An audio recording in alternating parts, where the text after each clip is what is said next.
boa parte do aluno das escolas da periferia, muitas vezes, que é o caso do bairro Santa Cruz, né, são comunidades mais carentes e tal, eles têm uma certa dificuldade de criar esse histórico de leitura e de outros incentivos nessa área em casa. Sim. Elisângela, qual é o efetivo papel da escola, já que parte do dia o aluno fica na escola? Fica na escola, sim. A criança fica na escola. Isso. Então, como eu falei para você, mesmo nós não tendo, né, esse recurso, né, de visual e muita coisa para os alunos, nós, enquanto professor, nós estamos tentando fazer o melhor. Né? Um exemplo desses, nós trabalhamos com todo início de aula, nós temos uma rotina que é uma leitura. Todos os dias nós temos uma leitura diária. Começou a aula, nós chamamos da leitura deleite, né, que é uma leitura prazerosa, é uma leitura para começar o dia, sem cobrança. Porque muitas das vezes, né, nós que já trabalhamos com as crianças maiores, nós precisamos, de repente, de dar uma leitura, algum texto, mas com o objetivo de cobrar uma interpretação, de cobrar uma atividade, de cobrar alguma coisa. Avaliar. Então, é uma avaliação. E essa leitura deleite, ela não é com esse objetivo, é simplesmente uma leitura para o aluno se deliciar. Então, nós já começamos a aula com essa leitura. Então, meus alunos chegam na escola, eu já estou com o livro preparado para poder estar lendo para eles. E ali eles ouvem a história com prazer, sem aquela cobrança, olha, vale nota, hein? Eu vou cobrar isso. Não, é uma leitura gostosa. E dali a gente trabalha diversos tipos de gêneros. Porque eu posso, em um dia, contando para eles um clássico, posso estar contando uma história clássica, uma Chapeuzinho Vermelho, uma Cinderela. No outro dia eu posso estar levando uma receita. E o interessante da receita, não foi esse ano, foi o ano passado, eu li para eles uma receita de bolo de fubá com goiabada. E aí li a receita, falei como fazia, e daí quanto questionamento que teve os alunos, né? Ah, tia, minha avó faz, a minha mãe faz. E a melhor parte não foi nada. Eles já vincularam com a vida deles em casa, né? Isso aí, com o dia a dia. E aí a melhor parte foi, passaram-se 2 dias, um aluno me vem com bolo de fubá, falei, gostei, vou trazer novas receitas. Então, assim, é muito interessante, né? Nós, todos os professores, né, da escola, pelo menos assim, a grande maioria que eu tô ali, que eu convivo, a gente sempre tem esse hábito da leitura deleite. Então, se o aluno ele não tem esse contato com a leitura em casa, na escola ele tem. Todos os dias a gente conta essa história para eles no início, uma história prazerosa mesmo, sem cobrança. E nós trabalhamos também na escola, mais um motivo assim, de incentivo, é a questão do cantinho da leitura. Toda sala, a gente tem ali no final da sala bastante livros. Nós temos livros de literatura, né, de vários gêneros, para que o aluno terminou a atividade, ele já sabe, tia, posso ler um livro? Então, às vezes, tem um aluno que ele tem facilidade melhor do que o outro, ele vai lá, terminou a atividade, ele já chega na minha mesa, leva o caderninho, tia, terminei. Corrijo, posso ler um livro? Claro. Aí ele senta lá atrás, ele vai pegar um livro, ele pega um livro, ele escolhe, porque tem vários, né? Vai lá para a mesa dele, para a cadeira dele, O percentual de alunos que busca o cantinho de leitura em cada encontro, é um percentual alto, se você considerar o todo? Uma quantidade boa, se for considerar ao todo da turma, tem aqueles, né, que realmente não tem interesse algum, mas assim, é um percentual bom, Termina a atividade, eles, tia, posso? Ontem mesmo foi dia de prova, então ontem nós terminamos a prova, teve aluno que terminou a prova logo, né, ele terminou a prova, ele chegou para mim, tia, posso pegar um livro para eu ler enquanto os colegas terminam? Eu falei, claro, deve. Vai lá atrás, pega. Então, a gente tem esse acesso dos livros para eles. Sempre lá no fundo da sala, eu tenho as caixas de livros que ficam lá para eles terem acesso a essa leitura. E também temos a questão de incentivo, né, que é essa pasta do viajante. Que a gente vai mostrar daqui a pouco. Que nós vamos mostrar. Me diz uma coisa, Elisângela, por essa experiência que você tem como educadora e tal, por que é importante colocar a criança em contato com os livros, com as histórias contadas nos livros, claro que para a faixa etária de cada um, e que reflexo que você percebe no crescimento dessa criança e depois no adulto que essa criança se transforma? Então, por que é importante? A leitura, na verdade, ela abre portas para novos conhecimentos, né? Eu tenho muita experiência também, eu gosto muito assim de relatar experiências com meus próprios alunos, né? Eu tive um aluno ano passado que ele chegou para mim em sala e falou assim, tia, você conhece o tubarão-raposa? Eu não conhecia, nunca ouvi falar. Tubarão-raposa? Tubarão-raposa, não conhecia. Aí eu falei com ele assim, tubarão-raposa? Tia, você não conhece? Eu falei assim, olha, eu não conheço, não sei, mas nós podemos pesquisar, nós podemos ler e saber quem é o tubarão-raposa. E ele é bem ansioso, ele era um aluno bem... enquanto eu não atendi, que eu peguei o computador, o notebook na escola e fui pesquisar junto à turma. Então foi uma aula que ele trouxe, porque ninguém conhecia, a sala ninguém tinha ouvido falar. E existe o tubarão-raposo. E existe o tubarão-raposo. Inclusive é um tubarão que tem um rabo gigantão, fino, e ele falava para mim perfeitamente. Então, tipo assim, através da leitura, ele em casa, ele pesquisou. Ele tem, né, acesso à internet, é outra coisa assim que eu tenho bastante, gosto de reforçar, é interessante, é importante sim, mas ao mesmo tempo o pai também ele tem que ter muito cuidado com o tipo de conteúdo que a criança está tendo acesso, né? Os pais têm que acompanhar. Os pais precisam com né? muito cuidado, porque infelizmente nós temos conteúdo hoje na internet que não são benéficos para as nossas crianças, né, para a faixa etária deles. Mas então um dos pontos da questão da leitura é isso aí, é trazer novos conhecimentos. Eu, por exemplo, não conhecia, eu não sabia do tubarão-raposa.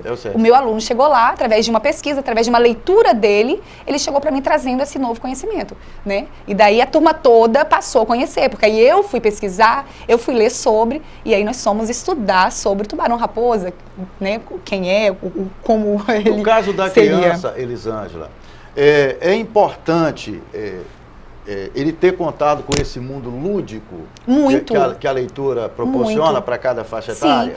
Manter a criança um pouco fora dessa vida real mais dura que a gente tem aqui? É importante isso? É um mundo da imaginação, na verdade, né? É muito importante. A criança ali, no momento da leitura, ele viaja.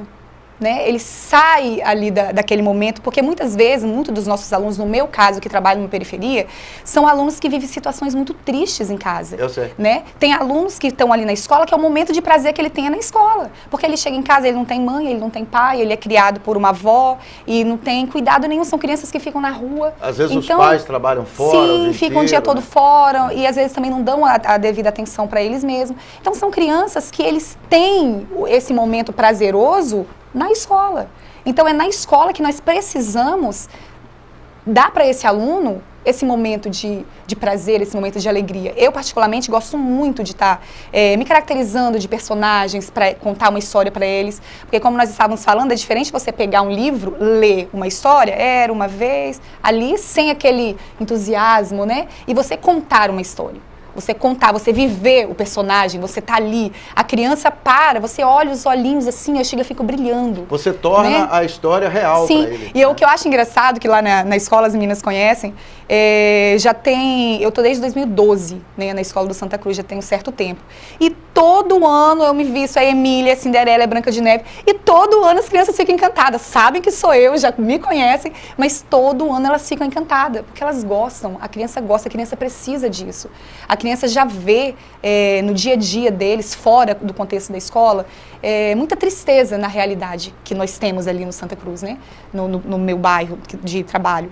Então eles precisam vivenciar esse momento, eles precisam ter esse momento lúdico, esse momento de prazeroso, esse momento que é conhecimento para eles. A criança, ela viaja nesse momento, né? E interessante também a questão da imaginação. Eu estava contando uma história para eles há pouco tempo atrás, a história da galinha ruiva. Não sei se você conhece, né? A galinha, ela pede ajuda a vários amigos para poder plantar o milho. E os amigos, o porco não ajuda, o pato não ajuda. E depois que o bolo estava pronto, eles sentiram o cheirinho e foram à casa da galinha querendo comer o bolo, né? E aí eu vou contando a história e vou deixando eles participarem da escola. Aí eu fico, e aí? O que vocês acham? A galinha fez certo? Trabalhar a imaginação deles. Trabalhar, isso aí. Dos valores, né? Exatamente. O que vocês acham? A galinha fez certo? E a galinha, vocês? Se fosse vocês, a galinha não ajudou. Os colegas não ajudaram a galinha, vocês dariam o bolo? Não daria? Então, tipo assim, esses questionamentos que a gente fica fazendo com eles, né?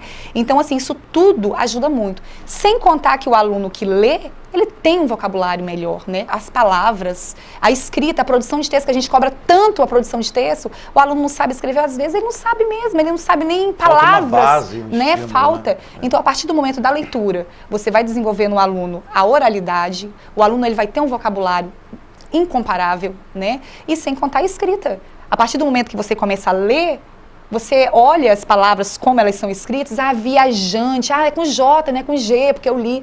Então, eles têm esse conhecimento. A leitura, ela ajuda no geral, na leitura, na escrita, né, na questão da ortografia mesmo, na questão do vocabulário de palavras, o desenvolvimento, né?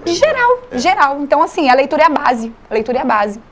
E às vezes os pais falam, ai, professora, você pede para ler, mas eu não tenho dinheiro para comprar um livro. É o que eu falo para eles, pais, não precisa de dinheiro para comprar o livro, não.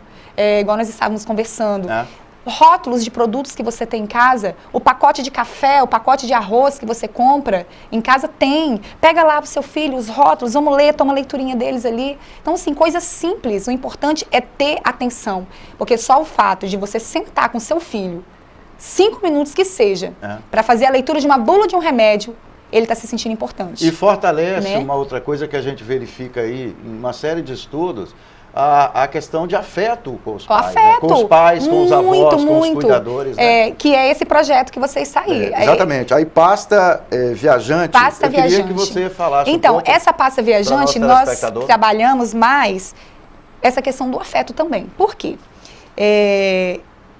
Nessa pasta vai o caderno e aqui. Junto vai um livro. Pode deixar ela aqui. Né? Junto vai um livro. A criança, ele vai levar para casa, nós deixamos geralmente 2, 3 dias. Vai com também? Esse caderninho e com o livro. Esse caderno é preparado na escola? Preparado na escola, nós que fizemos esse caderno. E aí, esse caderno, ele tem aqui os questionamentos, né, que o aluno vai responder sobre o livro. O nome do livro, a autora do livro, o que achou do livro, né, se ele gostou, se ele não gostou, a ilustração sobre o livro. E aqui, a família vai estar junto, porque a gente pede para que o aluno que não sabe ainda, né, não se apropriou da leitura, para que o pai senta junto com o aluno e que faça, ou a avó, o tio, quem seja, né, um familiar, senta com o aluno, faça essa leitura com o aluno. É um momento de interação família-aluno, porque a escola precisa muito. Se a gente não tiver essa interação família-escola, é difícil. Muitas experiências mostram, né, Elisângela, que quanto mais próxima a família está da escola, melhor o desempenho do aluno na escola. Sem chance. A disciplina, né, o respeito para os E a gente, enquanto profissional ali na escola, do dia a dia, a gente percebe claramente isso. Como que faz falta. Como que é importante. Como que o pai, ou enfim, o responsável pela criança, precisa estar. Quantos alunos que a gente chama, eu tenho um aluno que eu passo o ano todo querendo conversar com o responsável. Não consigo, não sei nem quem é. Não sei nem quem é. Então, assim, faz muita falta, né? Faz muita falta. Então, precisa de haver essa interação. É assim que nós encerramos mais essa edição do nosso programa Sim para a Literatura. Foi muito bacana conversar com a Elisângela Franco. Ela é professora da rede municipal aqui de Linhares e já está há praticamente 7 anos no bairro Santa Cruz. Só no Santa Cruz. É isso aí. Muito obrigado.